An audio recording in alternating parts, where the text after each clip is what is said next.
আমাদের শপে পঞ্চকোটের কালেকশন পেয়ে যান আপনারা মাত্র ৬,০০০ টাকা স্টার্টিং প্রাইসে। তবে আজকের কালেকশন গুলো কিন্তু একটু অন্যরকম আর একদমই এক্সক্লুসিভ। আজকে কিন্তু প্রচুর হাই কভারেজের মধ্যে লাইট ওয়েট বাজেট ফ্রেন্ডলি আপনাদের জন্য পঞ্চকোটের কালেকশন নিয়ে এসেছি। এই কালেকশন গুলো কিন্তু অ্যাপ্রক্স 12,000 রুপিস স্টার্টিং প্রাইসে পেয়ে যাবেন আপনারা। প্রত্যেকটা কিন্তু একটার থেকে আলাদা এক্সক্লুসিভ কালেকশন হয়ে যাচ্ছে 22 ক্যারেট এইচওআইডি হলমার্ক গোল্ডে।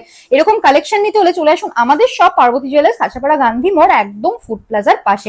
আপনাদেরকে ডিজাইন গুলো দেখিয়ে দেবো। ফার্স্টের কালেকশনটাই চলে আসি সুন্দর ঝুল দেয়া, প্রাইস চলে আসছে অ্যাপ্রক্স 20,200 রুপিস। এর পরের ডিজাইনটাই চলে আসি ফ্লাওয়ার মোটিফের উপর নিচে ঝুল দেয়া, মাত্র 19,400 টাকা অ্যাপ্রক্স আপনারা পেয়ে যাচ্ছেন এই কালেকশনটা। এই ডিজাইনটা দেখে নিতে পারেন আপনারা, লোটাস প্যাটার্নের উপর চলে আসছে, প্রাইস আসছে অ্যাপ্রক্স 18,850 রুপিস। এই ডিজাইনটাই চলে আসি বাটারফ্লাই মোটিফের উপর পেয়ে যাচ্ছেন আপনারা, প্রাইস চলে আসছে অ্যাপ্রক্স 12,500 রুপিস। এই ডিজাইনটা দেখে নিতে পারেন আপনারা, একদম ইউনিক প্যাটার্নের উপর চলে আসছে, প্রাইস আসছে অ্যাপ্রক্স 18,250 রুপিস। এই কালেকশনটা দেখিয়ে দেবো আপনাদেরকে ফ্লাওয়ার মোটিফের উপর, প্রাইস চলে আসছে মাত্র 19,650 টাকা অ্যাপ্রক্স।